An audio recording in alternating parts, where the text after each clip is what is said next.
Pag-usapan natin ngayon ang kumakalat na balita sa social media na para daw magkaayos ang relasyon ni PBBM at VP Sara. Tanggalin si Speaker Romualdez sa Kamara at ang ipalit si dating Pangulong Gloria Macapagal Arroyo. Yan po ang ating pupulsuhan. Ito, mayroong bagong vlog ni Pinas News Insider. Iparinig ko sa inyo at pulsuhan natin mamaya. Agree ba kayo na si Congresswoman Gloria Macapagal Arroyo ang papalit kay Speaker Martin Romualdez? Yung iba nagsasabi, si Congressman Marcoleta. Basta, ang panawagan ngayon sa social media, ang nagpapagulo is si Speaker Martin Romualdez, tanggalin na lang. Okay, so pakinggan natin. Ayan, dahil nga raw sa palala ang tila hidwaan sa pagitan ng dalawang pinakamataas na posisyon ng bansa, tila nagising na umano ang Pangulo at hindi pa nawawala ng pag-asa na magkaayos sila ni Vice President Sara Duterte nang sabihin ito sa isang pahayag, huwag magsalita ng tapos or never say never. Tapos itong hinga ng opinyon sa naging pahayag ni Vice President Sara Duterte, I really believe we have reached the point of no return. Ayon pa sa pahayag ni PBBM, Okay, so si VP Sara, point of no return. Ayaw ko nang makipagbati. Tapos na ko. Ang Pangulo sabi niya, never say never. Ibig sabihin, may desire pa siya na magkaayos. Which to me, sana magkaayos. Dahil ang ganda yung samahan nila noon. So, bakit na bungkag? Bisaya yan, bakit na kawatak-watak ang unity? Yung ambisyon sa politika ng isang tao dyan. Well, it was actually a private communication, but na-leak na. Yes, because that's really my opinion. It is not important. This does not make any difference to even one single Filipino life. So why waste time on this? What will happen if somebody files an impeachment? It will tie down the House. It will tie down the Senate. It will just take up all our time. And for what? For nothing. For nothing. None of this will help improve a single Filipino life. As far as I'm concerned, narito ang isang solusyon para sa mga nakakaranas ng problema.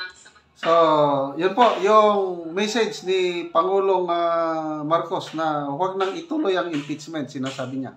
Ngunit tila hindi umano sinunod ng Kongreso. Naging pahayag na ito ng Pangulo. Ayon pa sa post ni Crisette Laureta Chu, ginastos na ang presidente. Empowered by Romualdez soldier, it is a matter of time before Romualdez blandantly disrespect BBM. Dagdag pa nito, may BBM be reminded, Martin is ruthless. He will do everything so Sara will be impeached so we can force the hand of the president to make him VP. When he becomes VP, kawawa si BBM. Mas kawawa si BBM na si Martin ang VP niya kaysa Sara. Martin has no scruples, is ruthless, is ambition, and may BBM remember that growing up, he and Martin were not close. And may BBM remember that if Martin can do to Gloria Arroyo what he did to her considering he was her mentor and political mama, he can do worse things to other people. After all, Martin is the son of his father. And may BBM remember what people always said Martin's father did to his father. Ayon sa ilan nating mga kababayan, upang makabawi si PBBM kay Vice President Sara Duterte, ay lumabas ang ugong-ugong na usapan sa social media na di umano'y sana'y ibalik na lamang daw ang dating Pangulong Gloria Macapagal Arroyo bilang House Speaker ng Kongreso. At ayon pa sa kanila, dapat tanggalin si Tambaloslos. Dito natin malalaman kung may laman pa ba ang kaba ng bayan. Good luck, GMA. Inagaw lang naman ni Tambaloslos yan ang pagka-speaker kay Gloria. Dapat ibalik si Gloria bilang Speaker ng Kongreso. Mas may alam sa patas na pagpapanday ng batas at higit na mas maraming karanasan kaysa kay Tamba na pansariling interes lang ang iniisip, hindi naman para sa bayan. Sana'y makinig si PBBM para makabawi siya kay VP Sara. palitan na lang sana niya ang speaker. Kasi ito ang sumira ng unity. Ang ganda ng samahan nila sa simula. Pero nung umiksena na itong si Martin, naglaho na lamang bigla ang unity at naging magulo na ang administrasyong Marcos. Gising, PBBM, unquote. Eto? Eto? Ito, si Coach Oli. Tulungan. Marcos at Tamba nag-aaway na. Hindi na maganda ang kanilang sa madaling salita, nagpapataasan ng puntahan natin yung awayan. Marcos, Tamba, meron nga bang nabubuong pataasan ng ihi yung dalawa? Ito, pakinggan nyo mabuti. Umugong ang bali-balita na hinarang umano ni Pangulong Marcos Jr.